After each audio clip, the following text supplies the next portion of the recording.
Hello mga Day! This is Dal! A day in my life as aliting kalapad diri sa Japan. For today's video, Day! Ayan pala, kakagising ko lang mga Day. Magluluto tayo ng adobong manok.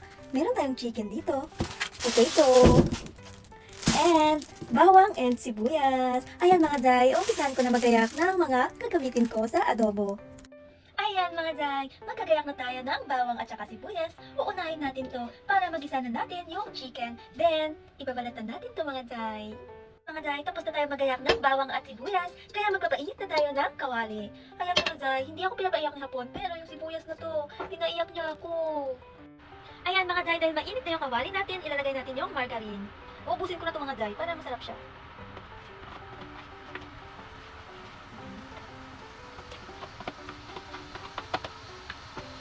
Ayan mga Day, dahil okay na yung butter natin or margarine, ilalagay na natin yung ginayak natin ng bawang at sibuyas.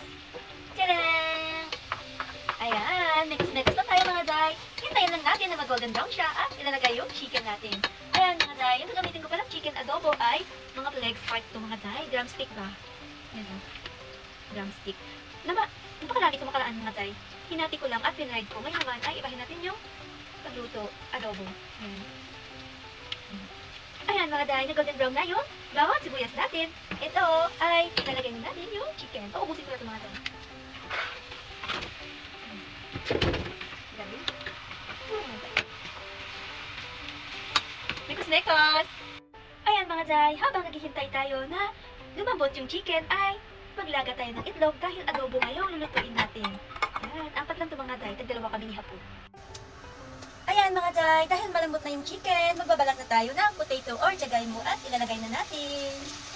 Ito mga Day, hihiwain ko lang ng malait at ilalagay. Ito na mga Day, ilalagay na natin. Then, mekos-mekos ulit. Ayan, hindi mawawala yung Lord chicken. Buo na ito mga Day, dahil marami akong luto ngayon. Magic sarap. At saka, black pepper and salt. Sure yung tawag dito mga Day. Mekos-mekos ulit. Tapos, lalagyan natin ng toyo. Ito yung toyo na gamit namin mga Day.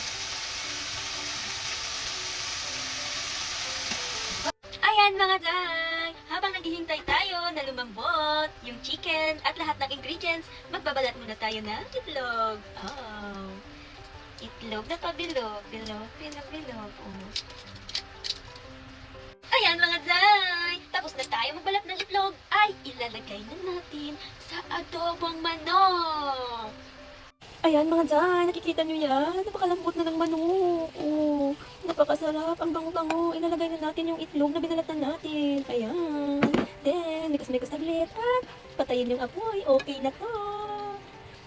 Matutuwa na naman to hapon mga Day dahil napakasarap na naman ng ulam niya for today's mini vlog. Ayan. After pala nito mga Day ay magluluto ako ng moyashi. Ito. Ayan mga Day, dahil ito na yung adobo natin ay magluluto na naman tayo ng moyashi or bean sprout kung tawagin sa English mga Day. Ayan mga Day, ilalaga lang natin ng ilang minuto at pag lumambot na ay pwede nang hanguin. Tamang-tama ito pagdating ni hapon mga Day. Okay. Kami ko tiruan ng suto. Ayan na si hapon mga Day. Hindi pa ako tapos magluto.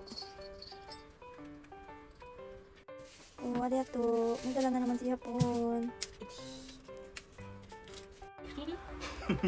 Ayan si hapon mga Day. Kakarating niya lang. Galing work siya na daw yung magluluto ng moyashi. Ayan na mga Day. Oh. Galing yan sa work. Pero siya na daw yung magluto. Higain niya lang yan mamaya mga Day. Ayan mga Day, pigain lang niya po yan. Kunan niya ng tubig. Tapos, ay ilalagyan niya na ng ingredients mamaya. Ayan mga Day, nilagyan na ni hapon ng kumaabura at saka yung ito.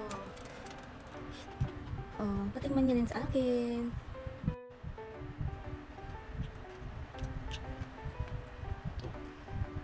Oshi. Gusto mo yan? Oshi. Oshi. Ano to? Oshi. Dot mo eh. Oshi. Ganyan lang kadali magluto mga Day ng moyashi. Ayan, mag-prepare na kami ng dinner namin. Ito siya mga Day, oh. Mizura na yan. Ayan, mga Jai, kakain na tayo. Ayan mga Jai, dong, kain tayo. Itadakimasu. Ito lang yung simpleng hapunan namin mga Jai. Hanggang sa susunod na mini vlog. Thank you for watching. Johnny Mina.